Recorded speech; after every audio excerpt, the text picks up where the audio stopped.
नमस्कार, न्यूज 18 राजस्थान पर आप सभी का स्वागत है। मैं हूं आपके साथ हेमंत कुमार और चलिए खबर की शुरुआत करेंगे बड़ी खबर के साथ। अलवर में आत्मदाह की कोशिश हुई है। एक शख्स ने खुद को आग लगा ली। अतिक्रमण हटाने के विरोध में ये आत्मदाह की कोशिश की गई। जानकारी के अनुसार इसे गंभीर हालत में अस्पताल में भर्ती करवाया गया है। फिलहाल एसपी तेजस्विनी गौतम अस्पताल पहुंची हैं और चांद पहाड़ी गांव का पूरा मामला बताया जा रहा है, जहां एक शख्स ने खुद को आग लगा ली। गंभीर हालत में इसे अस्पताल में दाखिल करवाया गया, जहां पर इसका इलाज शुरू किया गया है। पुलिस अधीक्षक तेजस्विनी गौतम खुद अस्पताल पहुंची हैं इस शख्स के स्वास्थ्य की जानकारी को लेकर के। बहरहाल तस्वीरें हम आपको दिखा रहे हैं। गंभीर हालत में अस्पताल पहुंचाया गया है इसे। एक शख्स जिसने आत्मदाह की कोशिश की है। जानकारी के मुताबिक अतिक्रमण हटाने के विरोध में यह आत्मदाह की कोशिश और इसके बाद गंभीर हालत में अस्पताल में पहुंचाया गया है, जहां पर इसका इलाज शुरू किया गया है। तो बड़ी और अहम जानकारी इस वक्त की आपको बता दें कि एक शख्स जिसने आत्मदाह की कोशिश की है और काफी हद तक झुलसने के बाद ये गंभीर रूप से घायल हुआ। इसे अस्पताल में दाखिल करवाया गया, जहां अब इसका इलाज शुरू किया गया है। खुद एसपी यहां पर पहुंची हैं और पूरे घटनाक्रम को लेकर के जानकारी ली है। एसपी तेजस्विनी गौतम अस्पताल पहुंची है।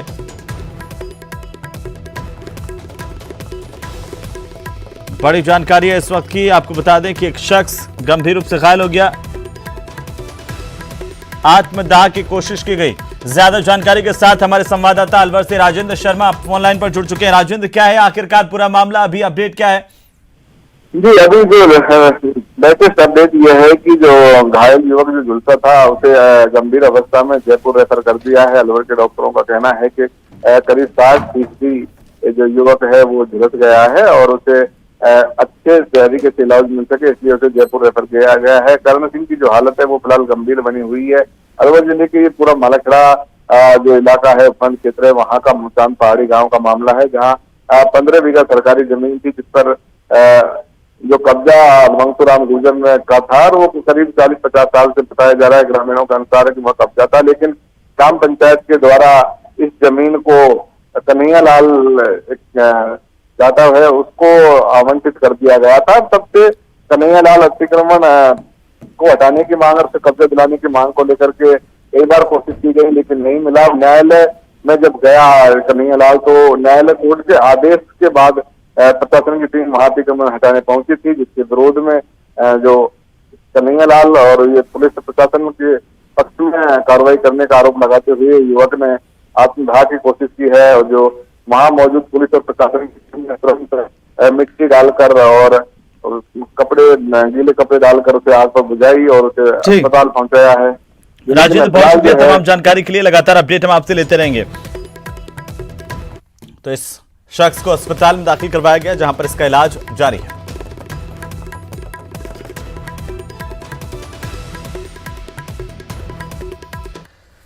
तो वहीं सीकर में प्रशासन की टीम पर हमला हुआ है। आपको बता दें कि फतेहपुर के बेसवा गांव में हमला होने की खबर मिल रही है। तहसीलदार का हाथ तोड़ दिया, पुलिस कांस्टेबल को दांत से काटा गया है। रास्ता खुलवाने के लिए ये टीम यहां पर पहुंची थी और इसी दौरान प्रशासन की टीम पर हमला होने की खबर मिल रही है। सीकर में प्रशासन की टीम पर हमला हुआ है। फतेहपुर के बेसवा गांव में यह हमला हुआ, जहां तहसीलदार का हाथ तोड़ डाला। पुलिस कांस्टेबल को दांत से काटा गया, इस बात की भी खबर है। दरअसल जानकारी के मुताबिक ये टीम यहां पर प्रशासन की रास्ता खुलवाने के लिए गई थी और इसी दौरान कुछ लोगों ने प्रशासन की टीम पर हमला बोल दिया, तहसीलदार का हाथ तोड़ दिया। पर हमला किया और खास तौर पे उनका टारगेट वही था। उन्होंने जेड़ी लेके जो लाठी जैसी चीज़ होती है उससे मुझे मारने की कोशिश की, तो मैंने अपना हाथ आगे किया तो हाथ पे यहाँ पे चोट आई। और अभी डॉक्टर साहब ने एक्सरे करके बताया है कि आपका फ्रैक्चर हुआ है। पुलिस वाला घायल हुआ। मुझे जिस पुलिस वाले ने सबसे पहले बचाने की कोशिश की उसको यहाँ पे बाइट किया है, उसका भी आप जाके देख सकते हैं। वहीं भरतपुर में इंटरनेट सेवा बंद कर दी गई है। आपको बता दें कि सैनी समाज के लगातार आरक्षण को लेकर के प्रदर्शन के चलते पुलिस प्रशासन की ओर से यह फैसला किया गया है। भरतपुर में सुरक्षा के लिहाज से प्रशासन ने इंटरनेट सेवाओं पर पाबंदी लगा दी है। सैनी समाज के लोग लगातार आगरा जयपुर हाईवे पर हंतरा गांव में प्रदर्शन कर रहे हैं। सड़क को जाम कर रखा है, आवाजाही प्रभावित हुई है, स्थानीय लोग परेशान हैं। लीज लाइन और ब्रॉडबैंड सेवा पर असर नहीं होगा। सुरक्षा के चलते इंटरनेट सेवाओं पर पाबंदी लगाई गई है। हालांकि लीज लाइन और ब्रॉडबैंड को छोड़ करके सभी तरह की इंटरनेट सेवाएं बंद है। संभागीय आयुक्त के आदेश पर इंटरनेट को बंद किया गया। अफवाहों को रोकने के लिए दरअसल इंटरनेट पर पुलिस प्रशासन की ओर से पाबंदी लगाई गई है। हाईवे को जाम करके सैनी समाज के लोग बैठे हुए हैं कल से, और इनकी मांग है कि 12% इन्हें आरक्षण इनकी जनसंख्या के लिहाज से दिया जाए। जातिगत संख्या को लेकर के आरक्षण की मांग कर रहे हैं सैनी समाज के लोग। और इसी बीच खबर है कि इंटरनेट सेवाओं पर पाबंदी भरतपुर में लगा दी गई है।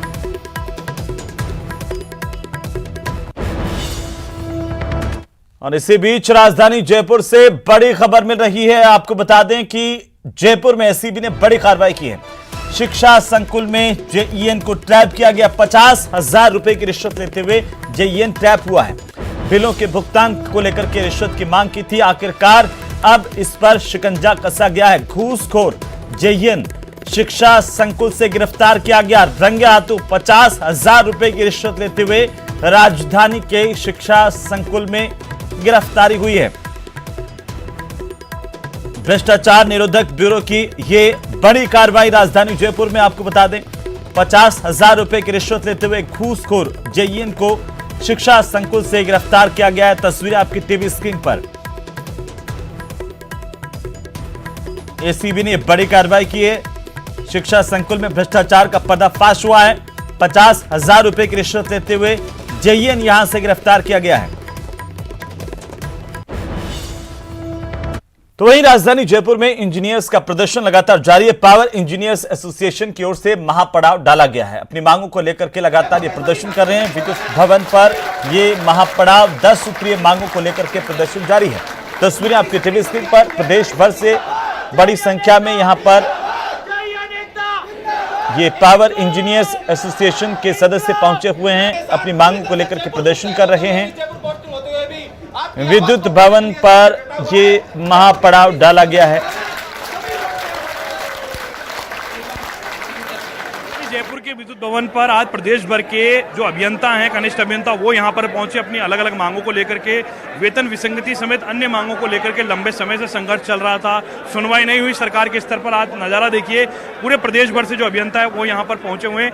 पावर इंजीनियर्स एसोसिएशन सोसाइटी के द्वारा ये प्रदर्शन जो है वो यहाँ पर किया जा रहा है। विद्युत विभाग का कनिष्ठ अभियंता पिछले 12 वर्षों से अपनी जायज मांगों के लिए प्रशासन के पास बार बार खड़ा हो रहा है, किंतु 12 वर्षों से कनिष्ठ अभियंता की जो वेतन विसंगति है उसको दूर नहीं किया जा रहा।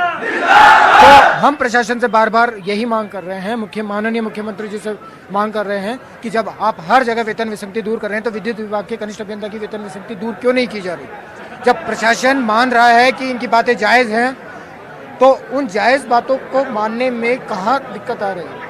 प्रशासन ये नहीं है कि ऊर्जा विभाग में ही अलग ग्रेड पे है, रोडवेज के अंदर कनिष्ठ अभियंता की ग्रेड पे 4800 है, मिनरल्स एंड माइंस के अंदर ग्रेड पे 4800 है, रिको के अंदर 4200 है। तो विद्युत कनिष्ठ विभाग का कनिष्ठ अभियंता हमेशा से एक अलग कैडर में रहा है। उसकी जो कार्यप्रणाली के उसमें फिर भी उसकी कार्यप्रणाली जो कितनी कठोर है उसको ना मानते हुए उनके साथ उनका शोषण किया जा रहा है। तो हम राजस्थान सरकार माननीय मुख्यमंत्री महोदय से निवेदन करते हैं कि उसको अतिशीघ्र दूर करें।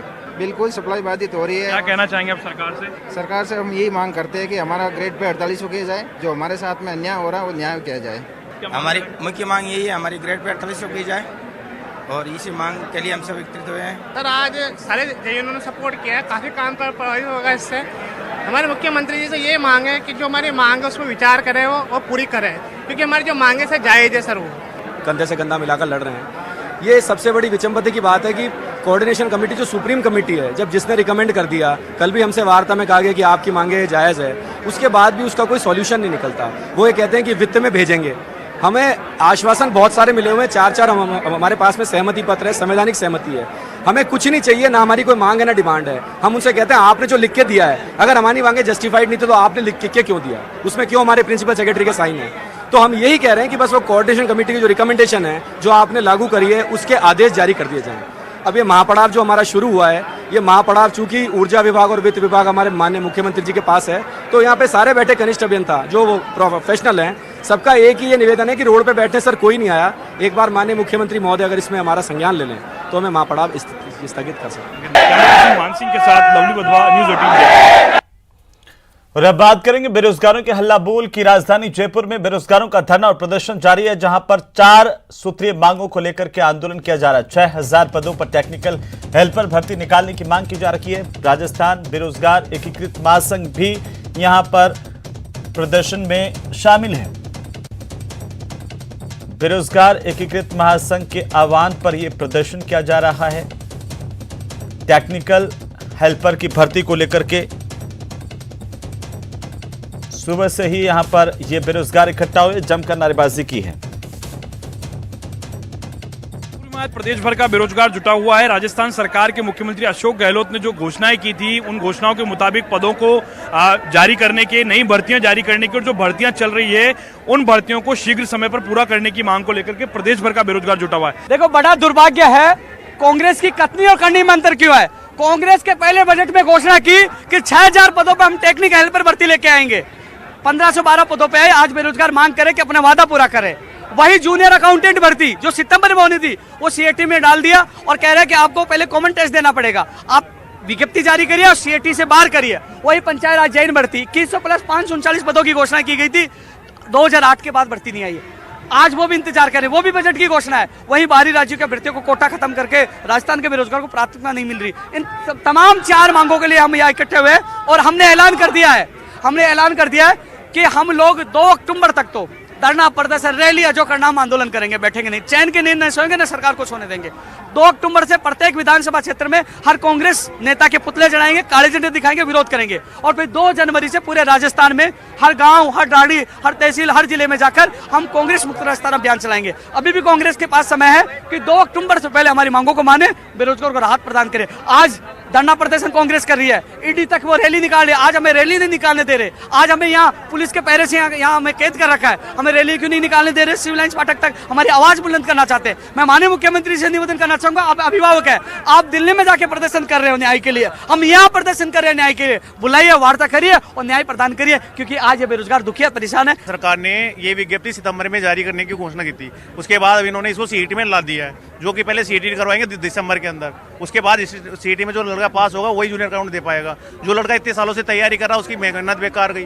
किसान परिवार से जो लोग यहाँ कैसे कैसे दिन अपने निकाल रहे हैं उसकी वही जानता है। सर मैं यही कहना चाहता हूँ, हम टेक्निकल हेल्पर भर्ती के पद बढ़ाने के लिए मांग करने आए हैं और वही मांग कर रहे हैं जो सरकार ने खुद बोला है। सरकार ने जब पहला बजट आया था तब बोला था 6000 पदों पर भर्ती होगी, लेकिन उन्होंने 4-5 आंदोलन करने के बाद 1512 पदों पर भर्ती निकाली है। अब उसके अलावा जिस कंपनी को, चेन्नई की कंपनी को इन्होंने टेंडर दिया था वो आंसर की तक जारी नहीं करनी, लेकिन जिन शर्तों पे उनको टेंडर दिया गया उनमें आंसर की जारी करवानी होती है। तो हमारी मांग यही है कि हमारे पद 6000 किए जाएं और कैंडिडेट रिस्पॉन्स की जारी की जाए और रिजल्ट के बाद उचित 3 माह का मेंस एग्जाम के लिए समय मिले। हमारी मांग है पंचायत राज जयन को लेकर। पंचायत राज की भर्ती है वो 2008 से लगातार अटकती आ रही है, समथिंग 12 साल हो चुके हैं, अभी तक भर्ती आ नहीं रही है। 2100 पंचायत राज भर्ती की 2100 वैकेंसी थी, वो अभी तक आई नहीं है। पूरे हमारे पंचायत राज जयन के जो भी भाई बहन है वो सभी यही हैं, मौजूद है धरना प्रदर्शन पे। तो हमारी सरकार से यही मांग, 2019 के बजट में उन्होंने घोषणा की थी कि हम 2100 वैकेंसी पंचायत राज की वो जल्दी लेके आएंगे, लेकिन आज तक हम इंतजार करते आ रहे हैं। 13 साल से लगातार इसी चीज का इंतजार कर रहे हैं कि भर्ती आएगी, लेकिन भर्ती अभी तक आई नहीं है। फिर हमें आश्वासन दिया कि जनवरी में आपकी विज्ञप्ति जारी हो जाएगी, जनवरी में नहीं हुई, फरवरी, मार्च और ये जून चल रहा, अभी तक पंचायत राज की कोई भी वैकेंसी नहीं आ पाई है। तो हम ये मांग करते हैं सरकार से कि हमारी जो भर्ती है 2100 प्लस 539 है, तो इसी महीने जारी हो विज्ञप्ति, और पंचायत जो छात्र है वो बेरोजगार बहुत ही दुखी है। कैमरा पर्सन मान सिंह के साथ लवली वधवा, न्यूज़ 18 जयपुर। चलिए आगे बढ़ेंगे। कोटा में एक कोचिंग छात्र ने 3 पुलिसकर्मियों पर मारपीट करने और रिश्वत लेने के गंभीर आरोप लगाते हुए एसपी और आईजी को शिकायत भिजवाई है। पीड़ित छात्र ने दलाल की मार्फत ऑनलाइन रिश्वत देने का मोबाइल का स्क्रीनशॉट भी पुलिस के अधिकारियों को उपलब्ध करवाया है। छात्र ने आरोप लगाया है कि झगड़े के एक मामले को लेकर कांस्टेबल पुष्पेंद्र उसे चौकी पर ले गए और कांस्टेबल पुष्पेंद्र समेत अन्य जवानों ने उनके साथ पहले मारपीट की, चौकी में बंद कर दिया और छोड़ने पर 50,000 रुपए की डिमांड की। पीड़ित छात्र की गुहार पर मामला 10,000 में तय हुआ और ये रकम ऑनलाइन पेमेंट करवाई गई। इसी का स्क्रीनशॉट उसके पास मौजूद है। पहले मुझे वहाँ पे भी मारा उन्होंने और सर उसके बाद मुझे ले जाते टाइम मेरे किसी दोस्त ने वीडियो बनाने की कोशिश करी तो सर उसे भी अपने साथ ले गए। सर गाड़ी बुलवाई, मुझे राजीव गांधी नगर कोई सर चौकी वो किया है वहाँ पे ले गए। सर वहाँ पे 2 आदमी और पहले से बैठे हुए थे जिनका नाम एक का हुसैन था और एक का नाम गोकुल था। वो फिर इन तीनों ने सर मुझे मिलके मारा, मेरे दोस्त को मारा कि वीडियो बनाने के लिए, उसे भी 1500 में छोड़ा और मुझे बहुत मारा, मेरे आगे के बाल निकाल लिए हैं और सर पैरों पे इतना मारता सर 3 दिन तक चला नहीं जा रहा था। सर उसके बाद उन लोगों ने मेरे से वहाँ पे 50,000 की डिमांड करी तो मैंने कहा सर हम पढ़ने लिखने वाले बच्चे हैं, 10-12 हज़ार सर आते हैं घर से। तो मेरा आईफोन लेके कह रहे कि तुम इसे बेच दो, इससे पैसे हो जाएंगे। सर बस उन्हें पैसे चाहिए थे सर और मुझे मारे जा रहे सर। मैंने कहा नहीं हो पाएगा तो और मार रहे सर। तो वहीं अजमेर से पुष्कर से बड़ी खबर है। आपको बता दें कि सनसनीखेज मामला यहां से सामने आया। यहां पर एक लुटेरी दुल्हन परिवार के गहने समेत ननद को भी लेकर के अपने साथ भाग गई। इसका सीसीटीवी फुटेज सामने आया है। इसमें दुल्हन अपने साथ ननद को लेकर के जा रही है। घर वालों ने काफी तलाश के बाद पुष्कर थाने में मुकदमा दर्ज करवाया। बताया जा रहा है कि लुटेरी दुल्हन की यतु नाम के एक शख्स से शादी हुई। उसे बोलने सुनने में दिक्कत थी और इसीलिए उसकी शादी नहीं हो रही थी। 27 मई को पंचकुंड रोड निवासी यतु की शादी झारखंड के जुम्मा रामगढ़ की रहने वाली पूजा के साथ की गई और यतु के पिता दया प्रकाश ने जानकारी दी कि परीक्षित ने झारखंड में लड़की वालों से संपर्क किया। 3.5 लाख रुपए शादी में खर्चे के नाम पर उनसे लिए गए। घर में लगभग सब कुछ सही चल रहा था, लेकिन अचानक से रात में बहू घर से गायब हो गई। पीड़ित पिता ने पुष्कर थाने में इसे लेकर केस दर्ज करवाया।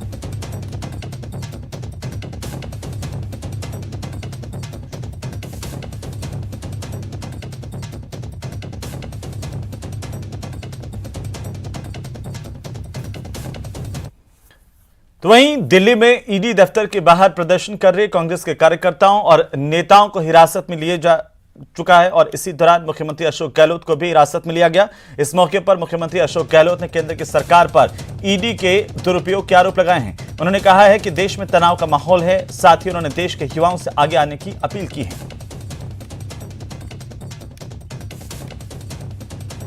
पूरे युवाओं से अपील करना चाहूँगा, वर्तमान हालात जो बन गए देश के अंदर, एक तरफ ईडी और सीबीआई इनकम टैक्स के छापे पड़ रहे हैं अनावश्यक, पूरा मुल्क दुखी है।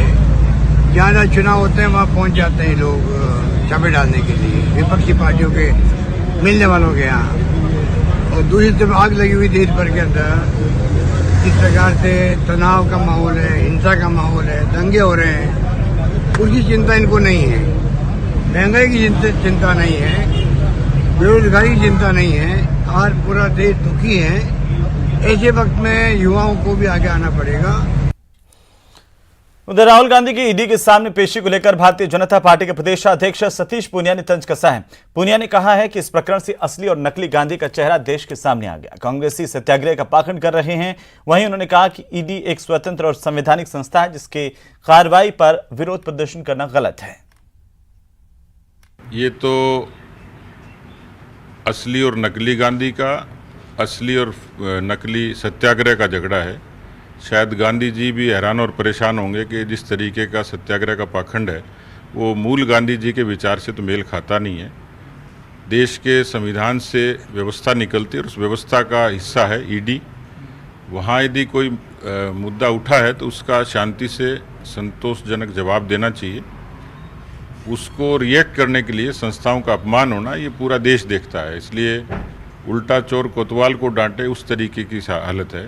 तो मुझे लगता है कि उनको शांति से अपना पक्ष रखना चाहिए और जो चीज़ें होंगी वो सामने आ जाएंगी। लेकिन ऐसा लगता है कि चोर की दाढ़ी में तिनका है। तो वहीं भारतीय जनता पार्टी के प्रदेश उपाध्यक्ष और विधायक चंद्रकांता मेघवाल को मारपीट के एक पुराने मामले में कोर्ट से बड़ी राहत मिली है। जिला एवं सेशन न्यायालय ने चंद्रकांता मेघवाल की गिरफ्तारी पर 16 जून तक रोक लगा दी है। 16 जून को कोर्ट में इस मामले में फिर से सुनवाई होगी। 2017 के एक मारपीट के मामले को लेकर बीजेपी विधायक चंद्रकांता मेघवाल को कोटा की महावीर नगर थाना पुलिस की ओर से नोटिस जारी किए गए थे और इस मामले में विधायक को अंतरिम जमानत मिल चुकी है। इस मामले में सीआईडी सीबी से जांच कराने के बाद जुर्म प्रमाणित माना गया है।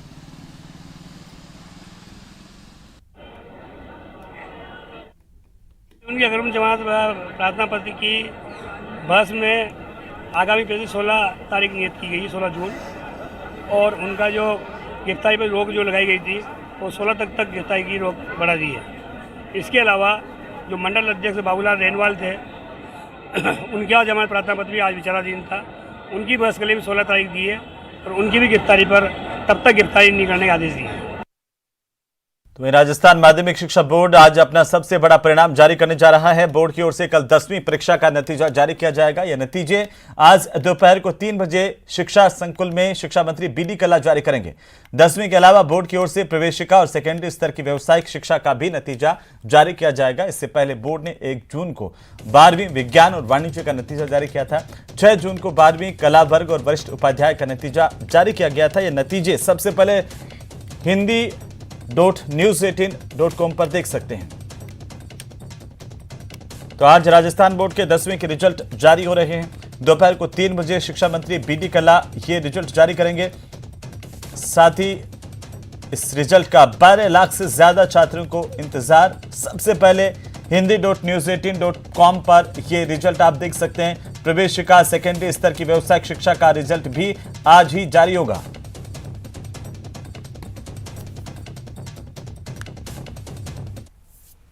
चलिए इसी के साथ ही बुलेटिन फिलहाल इतना ही। नमस्कार।